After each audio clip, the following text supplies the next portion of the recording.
So coming up next weekend is UFC 302 Makhachev versus Poirier, and it should end up being a pretty fun pay-per-view with some pretty big names on the card, especially the return of Islam Makhachev fighting the fan favorite in Dustin Poirier, and also the return of the former middleweight champion Sean Strickland fighting for the first time after losing his bout to Dricus du Plessis, fighting on another fan favorite fighter in Paulo Costa in the co-main event. There's also a lot of pretty fun fights on the prelims as well, quite a few prospects, and speaking of prospects, Dana White's Contender Series is coming up in August, and I have just been recently making videos talking about who is going to be fighting on the show, and my most recent video is me talking about every single confirmed fighter for Dana White's Contender Series in 2024. So if you are curious to see who is going to be fighting on the show, or maybe you just kind of want to see who to expect on the show, definitely do check out that most recent video from me. And then also talking about prospects, according to Tapology, the first fight of the night is going to be between two flyweight prospects, and two pretty young flyweight prospects as well. The 25-year-old Nyamjargal Tumendemberel is the 26-year-old Nyamjargal Tumendemberel is going to be taking on the 25-year-old Andre Lima in the opening bout, and this should be a pretty fun one. Nyamjargal Tumendemberel has taken the fight on somewhat short notice. I believe he is replacing Hyun-Sung Park, who did most recently win the Road to UFC tournament, and Nyamjargal actually competed in that tournament, but in the bonus fight. So he's signed to the UFC to take on Andre Lima in this one here. Nyamjargal is a very dangerous striker. He does have 5 wins by submission, but I would almost say that his most dangerous part of his game is actually in his striking, because although he isn't the most technical, he has shown that he has got a lot of power in the weight class. He did finish Pina Daniso in just over a minute, but prior to that against Masayuki Watanabe, he knocked him out in 7 seconds.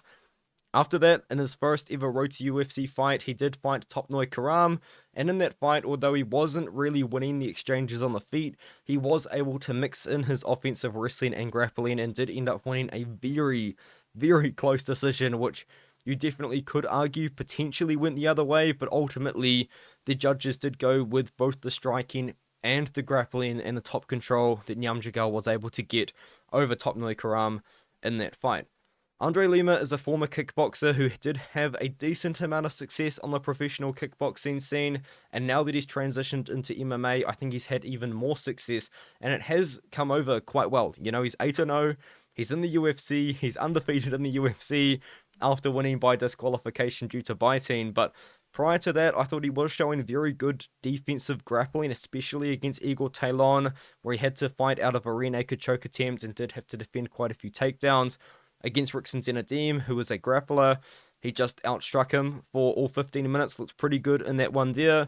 And then Igor Severino was finding a decent amount of success against him using his own offensive wrestling and grappling, and was able to kind of nullify Andre Lima's striking, and wasn't really able to give Andre Lima that much time at space, which is where he wants to work using that striking background.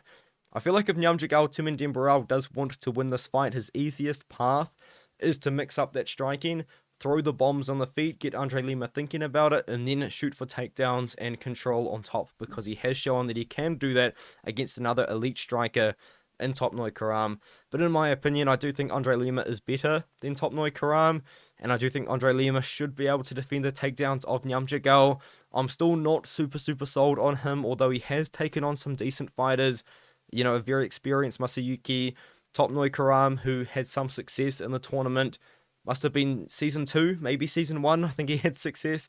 And then Peter Daniso, who was Topnoi Karam's training partner and also a very, very good striker, was able to finish him. I just still don't think that we have seen him tested against the highest level of competition.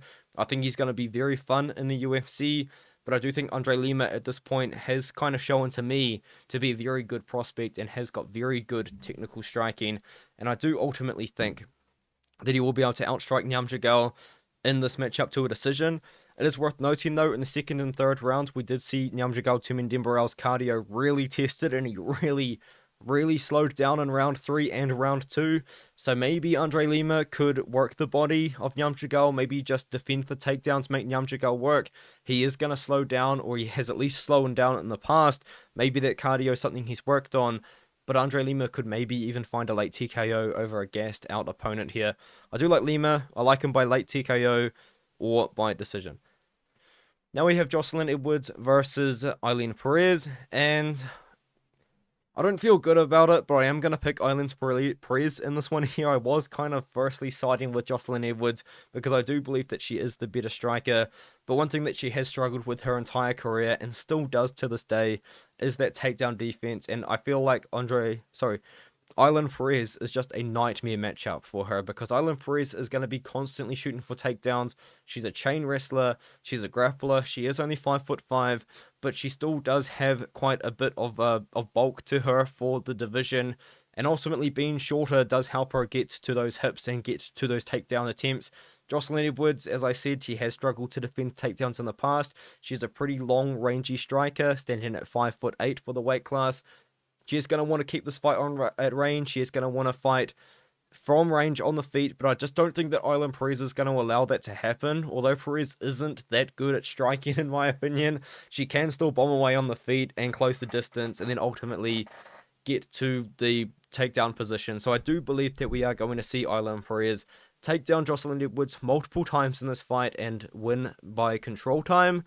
Maybe Edwards could beat her up on the feet. That's kind of what I was thinking the first time I looked at this fight. But the more and more I think about it, the more and more I do just think that it's a really bad matchup for Edwards. Even though I don't think Perez is honestly that great, I think she is going to be able to go out there and beat Joselyne Edwards in this matchup. And now we have Gall fighting Bassil Hafez, and I feel like this is definitely going to be a big time talking point kind of fight because we are going to see Bassil Hafez. Man, I cannot pronounce anyone's names today. Bassil Hafez return since losing that fight against Jack Della Maddalena, where he did come in on, I believe, 5 days' notice, cut all of that weight because he's absolutely massive, 170 pounds, and put up such a good fight that one judge actually did score him the matchup. And at the time, I feel like looking back on it, Bassil Hafez definitely lost the fight. But at the time, it was so impressive because Jack Della Maddalena was knocking everybody out. I think Jack Della Maddalena overlooked Bassil Hafez and ultimately gave Bassil Hafez a lot of opportunities. But it could also be said as well that Jack Della Maddalena was cutting weight multiple times because he had multiple different opponents pull out in the weeks prior. So JDM wasn't 100%. Maybe he wasn't preparing for a guy that was going to spam takedowns, even though he was meant to originally fight Sean Brady. Bassil Hafez still put up a fantastic fight. In that matchup, I believe he took down Jack Della Maddalena like 6 times, if I'm not mistaken. Was able to get control, wasn't able to do the damage, and even though, as long as the fight was on the feet, Jack Della Maddalena was rocking Hafez, was having a lot of success, but Hafez would ultimately power through it, show a lot of determination, and then get those takedowns. And I feel like what we did see from Bassil Hafez against Jack Della Maddalena is actually how he fights. It summarizes how he fights very, very well. On the feet, I know he's got big time knockouts. He's not the most technical striker in the world, but my goodness, does this guy have power. I think his win over Evan Cutts, was that his massive KO in the 3rd round? Or maybe I'm thinking about a different one. Yes, it is. He absolutely sleeps this guy, Evan Cutts, in the 3rd round there against Anthony Ivy. Split decision, close fight, because he was able to find control time of his own. The way that Hafez fights is on the feet. He just absolutely bombs away with hooks, man. He's not the most technical striker. I wouldn't say he's the best striker. But man, he's got a lot of power, and man, he makes it work because he wants to get that takedown. He wants to get that control time. He's fighting Gall, and I'll be honest with you guys. I would seriously consider picking Gall if he wasn't coming back from the back surgery, because that seems to be why he's been out for 2 years. Obviously, there has been some sort of speculation that maybe Gall has been out for 2 years to be training, to be working on something, or maybe he kind of found like something else that he loves and he wanted to put MMA to the side.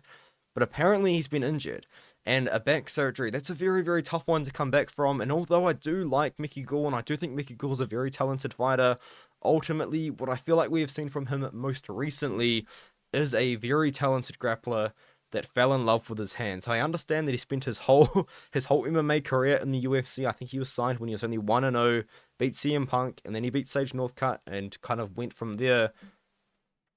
I feel like Gall kind of fell in love with his hands. He struck with people that he shouldn't have struck with, got knocked out a few times, lost a couple of fights. His last fight was 2 years ago, and that lasted less than a round. And then prior to that, he lost that decision to Alex Morono. We haven't really seen too much out of him, and all of these wins that he has had in his career that are somewhat recent haven't aged that well. You know, Jordan Williams isn't in the UFC anymore. Salim Tuahari, I feel like most people don't even know who that is. George Sullivan, most people won't know who that is either. In fact, yeah, this is like almost pre my time. I mean, I was 2016, but how old was I in 2018? Like 16, 17 years old? No, I would have been younger than that. Anyway, the point is, Mickey Gall, 4 years ago. How old was I? 16. I was 16. Anyway, Mickey Gall, he's just not really been beating the best guys, and he has been fighting decent fighters, you know, but just like, it's just hard to tell how good he's going to be after 2 years away. He does have decent boxing, even though I was kind of digging into him for falling in love with his hands. I just don't know if he can beat Bassil Hafez, and I feel like this is just a bad matchup for him to return to, because he's coming back after 2 years away, and he's not taking on a guy at 170 pounds where we can look and say, oh, hey, you know, there's not that much danger on the feet against this guy. We're looking at Bassil Hafez, and Bassil Hafez is massive 170 pounds.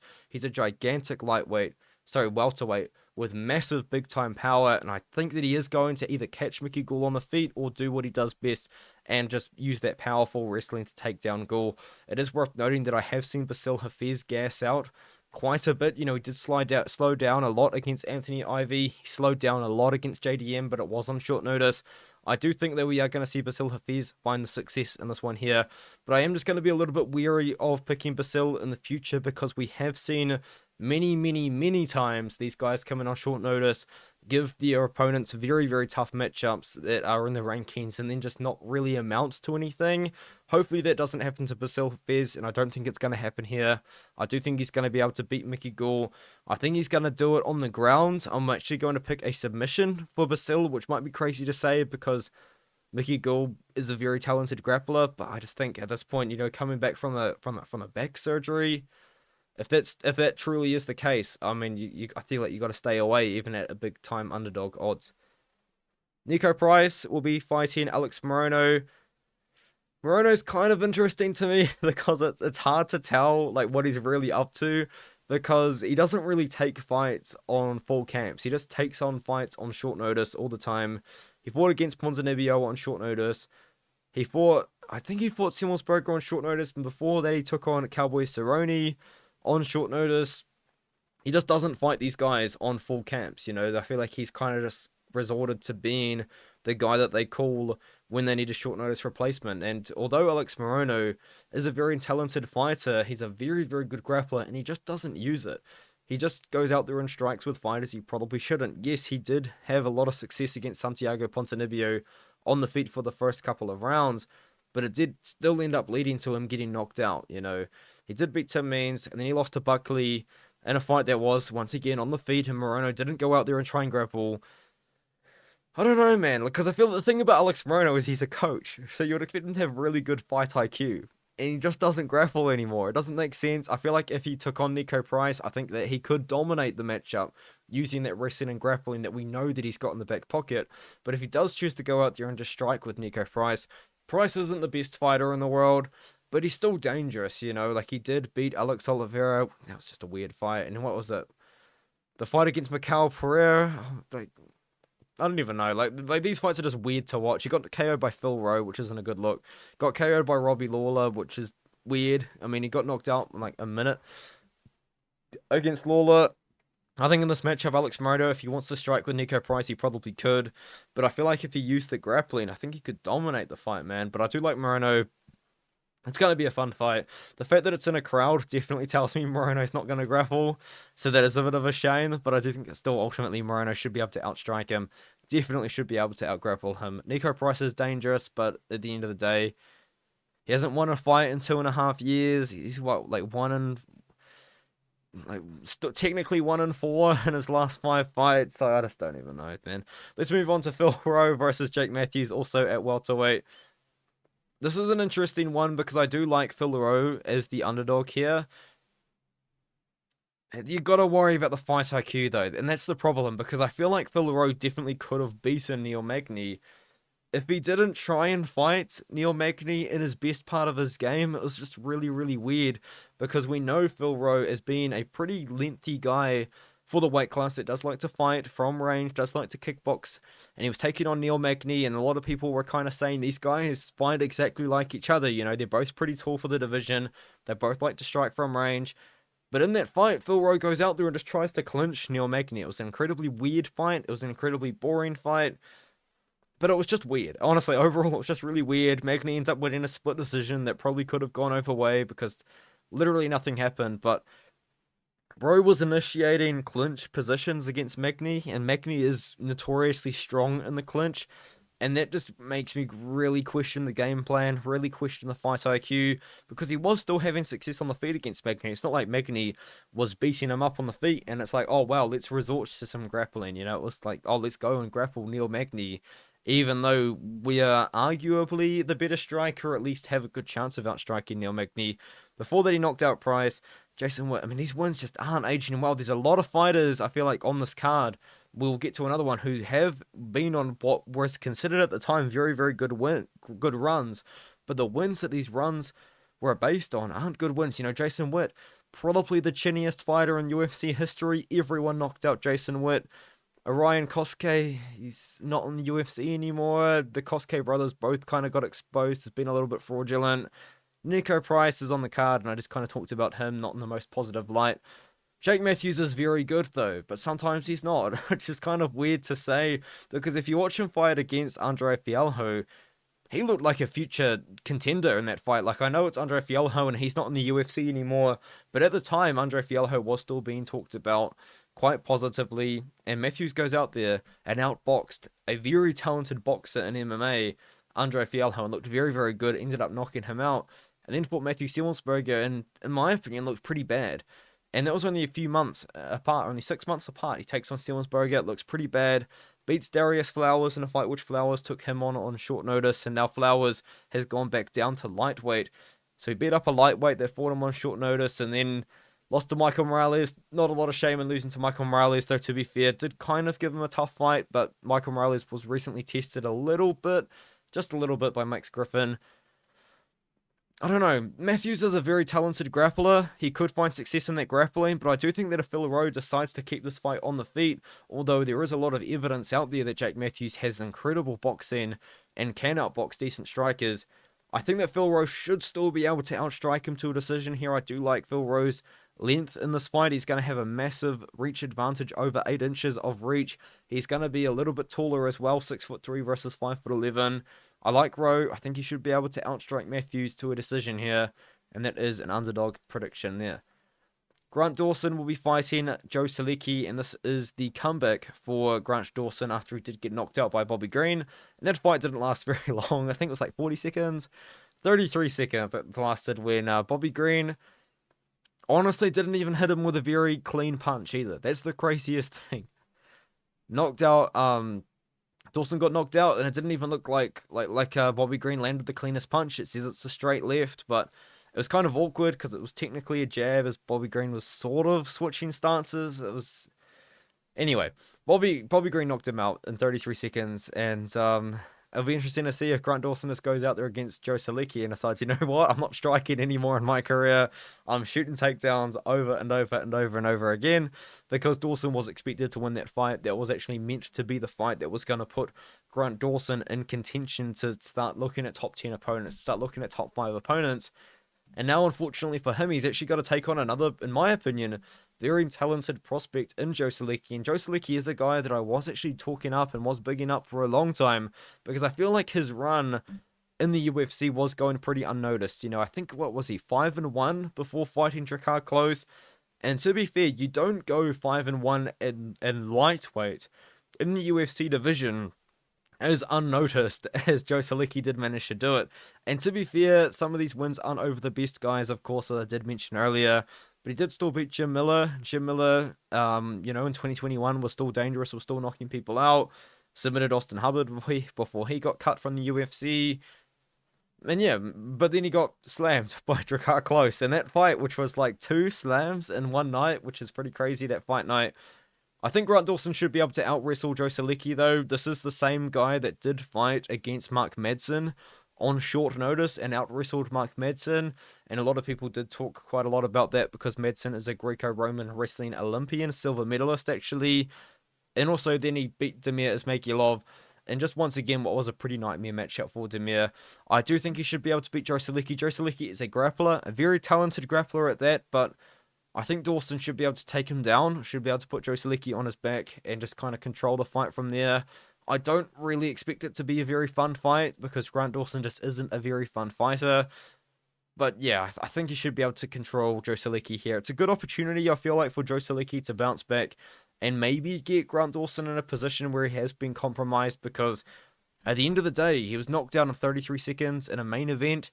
You know, it's not really the way that you want to go out in a main event.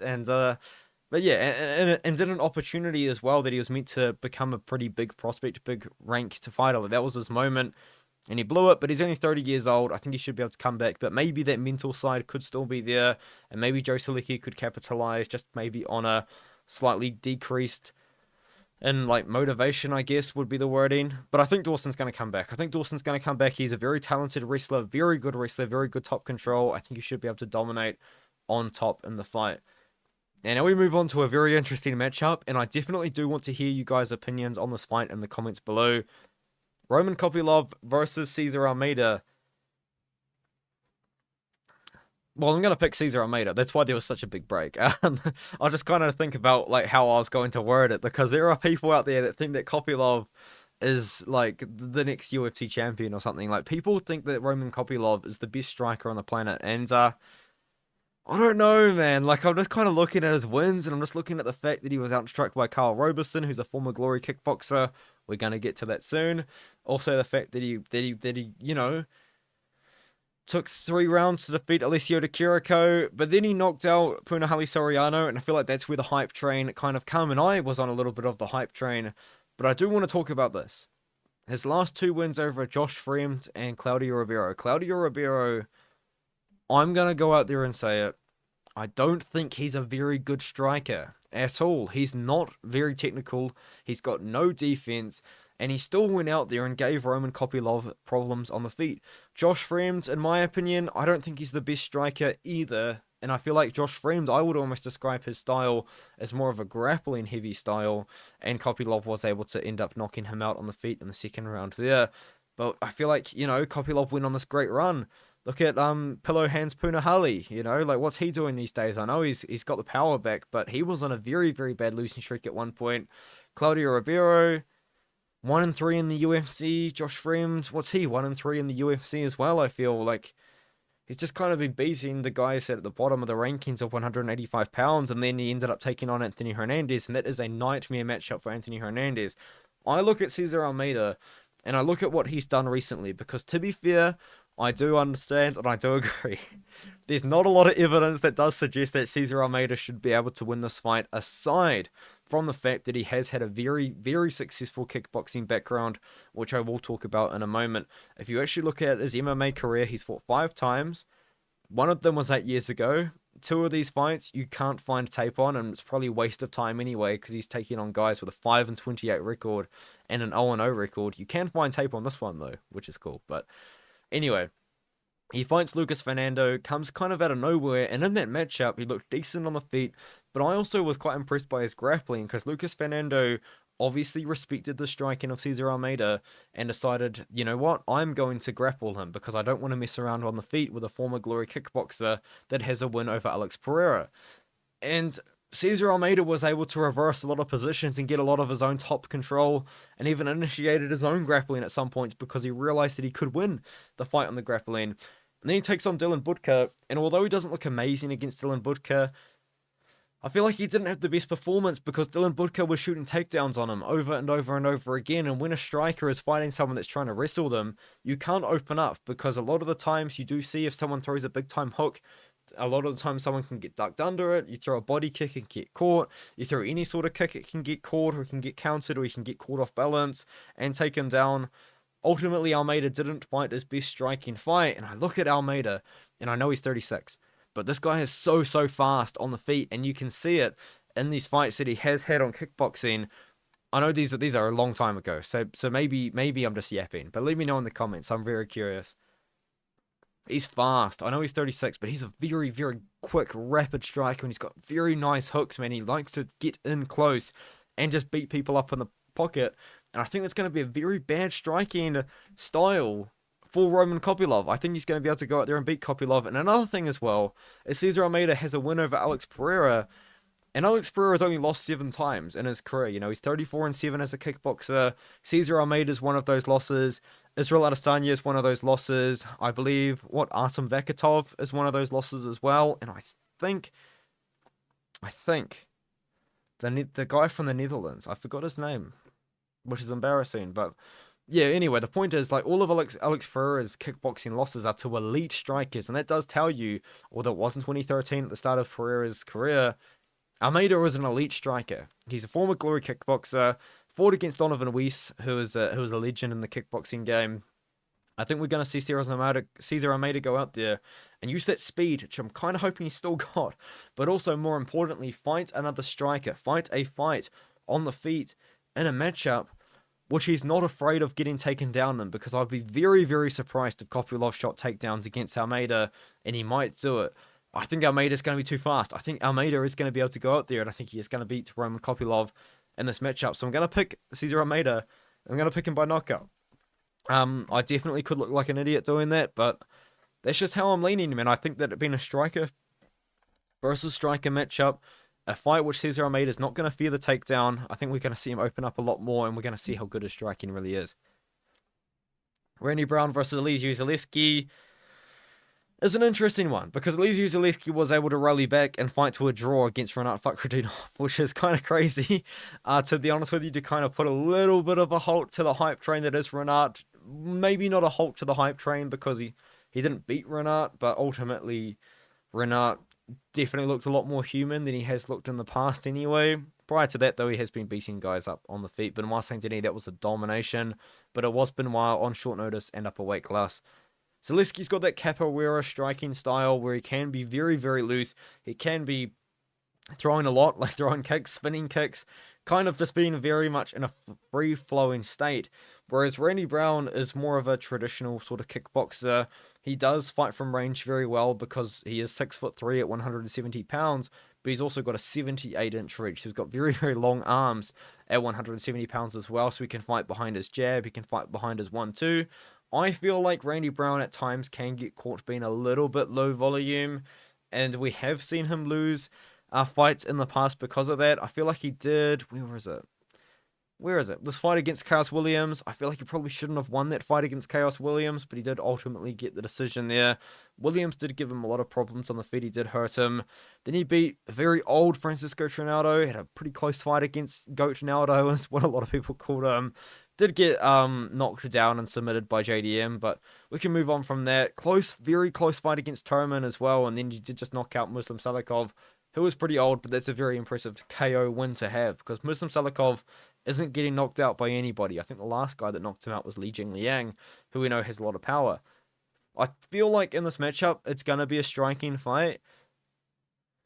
And I feel like maybe Elizeu Zaleski could have a lot of success because he is going to be the more high-volume striker. I do think that Randy Brown is going to be pretty smart about it, though. I do think he's still going to be able to tag Zaleski from range. He does throw a lot of kicks because obviously he's going to be a lot taller in the fight. He's going to be longer as well. I think he's still got a little bit of speed. He's a sniper. He's very accurate. I think he should ultimately be able to outstrike Elizeu Zaleski by using those tools, like throwing the 1-2, like throwing the kicks.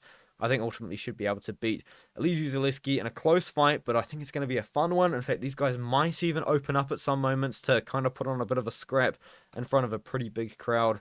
It should be a fun one. Jailton Almeida versus Romanov. Okay, I'm going to be honest. Romanov's a joke to me now, guys. I'm done with him. I'm done with Romanov. I was Romanov's biggest fanboy. I believed in Romanov. I thought that Romanov was going to go out there. He was, 16-0, and I was like, keep doing it, UFC. Keep letting him can crush. And he loses to Tybura, and to be honest with you, that's fine. It's not even a bad loss to lose to Tybura at this point. And he did dominate Tybura and should have definitely got a 10-8 round in that first round. I would honestly say he was probably robbed. But, well, not robbed of losing the fight, but robbed of a draw, and then Tybura fought back. But that's fine. It was a close fight. He lost it at altitude, or whatever it is, altitude, elevation, same thing. He lost it. He gassed out. It's all good. But then he goes out there against Volkov, fails to get a takedown, and then just gave up. He just gave up. And he looked terrible against Ivanov. I'm over it. I'm not picking Romanov no more anymore. That doesn't make sense. But I'm over Romanov, man. Like look at him. Look at him. Run this photo. This guy looks like an athlete, doesn't he? He looks chiseled. You open it up. Look at this man. He's in worse shape than this now as well, by the way. I mean, he's just, I don't know, like maybe, I feel like maybe he discovered that League of Legends is a thing and was like, you know what? I don't really want to train no more. I'd just rather play League of Legends and eat my pies and munch on my chips and drink my soda. And what's he doing? What's he doing? Because he's putting on weight. He's putting on weight. You're in the rankings at heavyweight. You're probably on a good contract. You've got a 17-2 record. You're marketable. You're representing Moldova. I think you and Ion Kutalaba. Is Ion Kutalaba from Moldova? Anyway, you're representing a nation, you know, that's not very well represented in the UFC. There's not many other people from Moldova in the UFC, Romanov. And you're eating chips, mate. You're eating chips. You're addicted to League of Legends. You're not going to training. You're showing up. You're giving up in the middle of the fight. Jailton Almeida, you have to admit what he did to Curtis Blades in the first round prior to getting TKO'd. Well, he got knocked out. Prior to getting knocked out by Curtis Blades was very impressive. We had never seen Curtis Blades get out-wrestled like that before. If he can do that to Curtis Blades, he's going to do it to Romanov. I'm going to pick Almeida. I would pick Almeida by decision because I think Romanov is a pretty talented wrestler and grappler in his own right. But I feel like Romanov, he's going to tap out in the first round so he can go home. He can play his League of Legends. He can eat his chips and he can eat his soda. So give me Almeida by submission in round number 1. Romanov's going to find a way out and he's going to give up. Now we've got Kevin Holland fighting Michal Oleksiejczuk. I like Kevin Holland quite a bit in this fight, I'll be honest. It's kind of tough to trust Kevin Holland these days because he has made it very, very clear he doesn't want to be a champion. He's made it very, very clear that, like, I don't know, like, he hasn't really specifically said that he's only wanting to be money, but he's made it very clear that he doesn't have any desire to become a champion. And if that's not your motivator, I find it kind of hard to find something else. I understand that money is a big motivator for some people, but I feel like in a sport like fighting, you've got to kind of believe that you're the best fighter in the world, you know what I mean? Because you're fighting against other people, and if you all of a sudden have lost belief in yourself, you've lost the battle before you even step in the cage. But I'm not Kevin Holland. I'm not Kevin Holland's mentality. Oh, I don't understand how he thinks and all that, but I do kind of worry about that sort of side of thinking. You know, he's got no desire to be the champ. He's got no desire to be the best. He's got no desire to prove anyone wrong. But yeah, here he is. He's a big name. People love him. I like him. I'm a pretty big Kevin Holland fan. I think he's funny. I think he's got a fun fighting style. I thought he looked good at welterweight, man. And now he's back at 185. I do think this is probably going to be a bit of a one-off as this fight was only announced, I think, like 1 or 2 weeks ago prior to the event. But I think it's a good stylistic matchup for Kevin Holland. I really do. Because Kevin Holland is a pretty well-rounded striker. He's got good kicks. I think he's got that karate. Was it karate black belt? Something like that. Taekwondo, maybe. He's got good kicks, he's got good hands, and he's taking on Michal Oleksiejczuk. Michal Oleksiejczuk is only a boxer. He's literally only a boxer. That's all he does. And I feel like Kevin Holland should be able to fight him from range here. He's going to be the longer guy. He's going to be the bigger guy, potentially as well, which is kind of crazy to say because Michal used to fight at light heavyweight, and now he's come down to 185, and he's actually looking like a small middleweight, which is absolutely crazy. But ultimately, yeah, I just think that Kevin Holland should be able to outstrike Michal. He's going to outstrike him from range. I think Michal could make it very, very fun because I think he's going to close the distance and try and land bombs on him. But Holland, if he kicks the legs, he's going to find a lot of success in that fight as well because Michal just doesn't defend the leg kicks. He doesn't throw leg kicks either. Yeah, I think we're going to see Holland find a lot of success in this fight. And if he wants to grapple, he can grapple. Because as I said, Michal is very one-dimensional. He does shoot a takedown every now and then, but he's just not a good wrestler. I like Holland. I do like Holland on the feet. I don't know how I feel about him finishing Michal Oleksiejczuk. I know he did get finished by Michal Pereira, but Michal Pereira is on an absolute run right now. Before they lost to Caio Borralho, but Caio Borralho is good. Very good. Just knocked out Paul Craig. Shooting Njokwani managed to finish him. I think that if Michal makes this a war, if he makes it a scrap, and lures Kevin Holland into a brawl, he could maybe catch Holland and find his own success, but ultimately I do think that Kevin Holland should be able to fight from range and have success fighting his game from range. And also fighting at welterweight is going to help him so much coming into middleweight because Michal Pereira is doing it for us. He's proving that there is a massive, massive skill disparity between welterweight and middleweight. Like, skill for skill, I know Michal was a gigantic welterweight, and now he's still a massive middleweight. Skill for skill, Michal has proven it, man. He's just dominating these guys at this weight class, and Holland's been in there with some good welterweights, you know, some fast guys. You know, JDM is a boxer, significantly faster than Michal Oleksiejczuk, of course, more technical as well. Michael Page, just a terrible strike. It's terrible stylistic matchup for literally anyone, honestly. But yeah, I do think that Holland should be able to beat Michal in this fight. I'm looking forward to it, though. I think there could be a war. I really do. Now Sean Strickland will be fighting Paulo Costa. It's going to be 5 rounds. I do think it is going to go 5 rounds. And I do think Sean Strickland's going to win. It's funny, because when Sean Strickland was the champion, he was telling us all that he didn't care about the belt. He didn't really care about being the champ. He didn't really care about legacy. But then he lost the belt against Strickland to split decision, and now I understand he probably was complaining more about the fact that he lost, but now all of a sudden he really wants that belt back. You know, he's asking for the rematch with DDP. He wants the fight, and I feel like maybe he's taking this fight against Paulo Costa for 5 rounds, expecting to get a title shot next, especially if Israel Adesanya beats Dricus du Plessis. If that's the fight that happens, I think the Sean Strickland versus Izzy rematch is probably the biggest fight you could make in middleweight, but also one of the biggest fights you could make in the UFC. That Sean Strickland, I think he does beat Paulo Costa ultimately. I feel like the fight IQ of Sean Strickland let him down. Or maybe it was his own ego, maybe a combination of both. I feel like that is what let him down in the fight against Dricus du Plessis, because ultimately that fight was incredibly close. Both guys were throwing and landing a lot of high volume, but the difference in that matchup was Dricus du Plessis was shooting takedowns and getting control time at the end of close rounds, and Sean Strickland wasn't.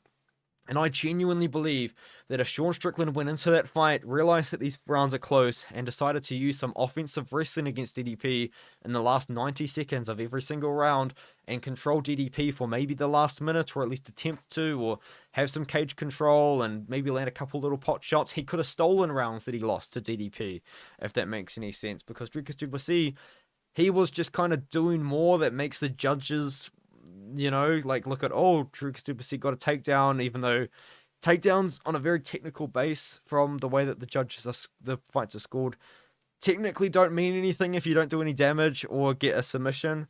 But I feel like that's what let him down. I do genuinely still believe that if Sean Strickland wrestled against DDP, he would have won the fight. I think his own either ego or fight IQ did let him down on that one there, because he did just try and strike with DDP the whole time. Didn't shoot for takedowns when I feel like he would have had the opportunity to, especially when DDP was slowing down. But before that, of course, he beat Adesanya. And that's something that Paulo Costa did not do, of course. You know, Adesanya had one of his best performances of his career against Paulo Costa. But I'm not just going to MMA math it, you know, from there. I do think on the feet, Sean Strickland, you know, he's a decent boxer. He's got the very odd sort of style where he does just kind of parry a lot of strikes. I don't really like to call it the parries. He just slaps them.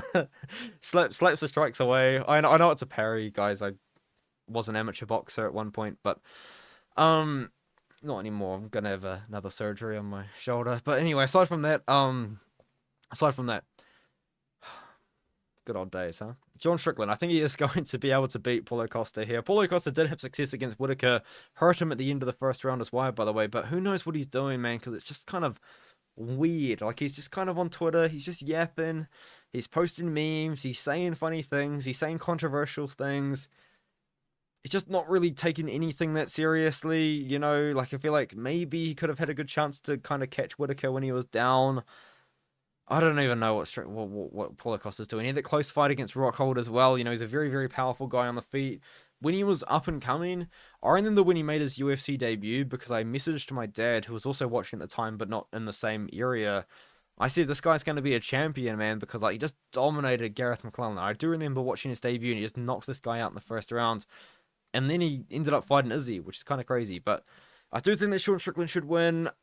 He's going to just try and strike with Costa, which could prove to be a little bit silly. But ultimately, I think it's just going to be typical Strickland performance, where he's moving forward. He's going to outbox Costa. I think he's going to do it for all 5 rounds. I think he's going to win a decision over 5 rounds. And the cardio as well. We've seen Strickland go 5 rounds more than once, multiple times. In fact, on short notice before as well. And Costa, we haven't really seen that from him, I guess. Makhachev will be fighting Dustin Poirier in the main event, and I do like Makhachev quite a bit in this fight. I'm heartbroken. Makhachev, I'm heartbroken. He beat some of my favorite fighters ever. Beat Charlie Olives. The cope is still there. He didn't knock down Olives. Olives pulled guard like he always does when he gets rocked on the feet and got caught. And he beat Volkanovski. I do think he beat Volk, by the way. I'm not going to say it was a robbery, but it was a close decision. I do genuinely think that he did beat Volkanovski in that fight, though. And then knocked him out again and probably ended his career. And it's like, oh, why do you do this? And then he beat Dan Hooker as well before that, too. My favorite fighter, probably of all time, to be honest. Yeah. But you can't deny it. Islam Makhachev's dominant. I think that he does beat everybody at lightweight. And even then, after seeing Oliveira fight against Arman Tsarukyan, in fact, I'm going to admit this. I'm going to say it. I used to say that I think that Mateusz Gamrot had the best fighting style to beat Islam Makhachev. Obviously, that's not true anymore. But at the time when Gamrot was up and coming and we hadn't really seen him lose, I did genuinely believe that because Mateusz Gamrot, I believed at the time, was the best wrestler at 155 pounds. Now, you could still argue that his wrestling is that good, but it hasn't really looked incredible that recently, and I do think Makhachev would out-wrestle Gamrot. And I also used to say that I'd like to see the Arman Tsarukyan rematch with Islam Makhachev because I think it would be very competitive. I don't think anyone at lightweight beats Islam Makhachev anymore. I don't believe that anymore. I think Islam Makhachev would beat Ilya Poirier. I think he'd beat Max Holloway. I think he beats Dustin Poirier. I think that he would beat Arman Tsarukyan. I mean, especially seeing Arman Tsarukyan versus Charles Oliveira, because I do think the cope's real. I do think Olive should have won the fight. But anyway, after seeing that fight, though, I think, man, Makhachev would absolutely smoke Arman Tsarukyan. I think Makhachev would smoke Mateusz Gamrot. So I'm kind of thinking to myself, why doesn't Makhachev just fight more often? Because, I know he's been fighting, every 7 months since becoming the champion. And, that's not been an inactive champion. That has been a relatively active champion. I genuinely believe Makhachev could fight every 4 months and just clean out the division and retire as the greatest lightweight of all time. And I think he beats Poirier. That's kind of the point of this video. I think Makhachev's good. I think it's a good matchup for Makhachev as well, because I know that you could say that Poirier had some success against Khabib with the guillotine, but yeah, Makhachev's team is claiming that he gave Khabib gave him the guillotine to tire him out. Who really knows? It was a very tight guillotine. I don't think Khabib would have willingly given it to him if he knew it was going to get that tight, but Poirier is going to be the better boxer, well, the better striker in general, I would say, even though Makhachev's striking has been rapidly improving. I thought it looked really, really good against Alexander Volkanovski, and that was kind of the thing in that fight was, the talking point was, wow, Volkanovski's a really good wrestler and grappler, better than we expected, but it was also, wow, Makhachev's a better striker than we all expected him to be. But now Poirier, I feel like that gap between Poirier and Makhachev on the feet isn't probably as wide as I think some people are going to say it is, because we have seen Makhachev make some rapid improvements in the striking, especially obviously having a good training partner and a striker in Usman Nurmagomedov, who's an incredible striker and is on the juice as well. So you get to train with someone who is, popping under whatever Bellator and PFL's thing was. So you got a juice head and training partner with a very, very talented striker. So you get to deal with that on the feet in training, but also you get to train with Khabib. You get to train with Bilal, who's now got a title fight coming up in the wrestling. And Poirier, I feel like he's gonna give into this too much, because Poirier and all of his fans and everyone online, they're calling him the Gilly God, the Guillotine God, because he was pulling Gilly versus Benoit, and it's what he just does kind of in his career. He's never won by guillotine either, by the way. Guillotine, same thing, I guess. I just can't see him beating Makhachev. I just can't, honestly. I think Makhachev takes him down. I think he can dominate him on the ground, and Poirier might even give him takedowns, because he might pull guillotine or guillotine or whatever, and give him the domination on the feet. And another thing as well that you cannot deny is, although I did pick Benoit Saint-Denis to lose to Dustin Poirier, you still can't deny the fact that Benoit Saint-Denis was able to take him down and control him in that first round. And you also can't deny the fact that he was just slept by Justin Gaethje. He was knocked out not even that long ago, 9 months ago. He was knocked out, sprawled out on the canvas. I don't know. I think Makhachev beats him, man. I think he does. He's minus 500. I mean, come on.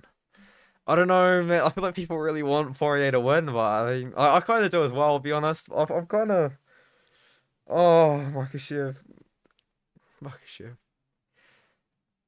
What a humbling experience. What a humbling experience to go from uh, just accepting the domination that I do genuinely believe Makhachev is going to have in this division.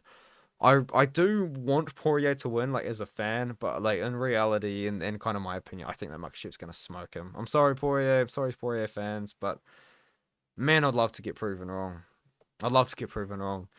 And the best thing that could possibly come out of this, in my opinion, is Poirier beats Islam Makhachev, and then someone makes an edit and clips me bigging him up. That would be so good.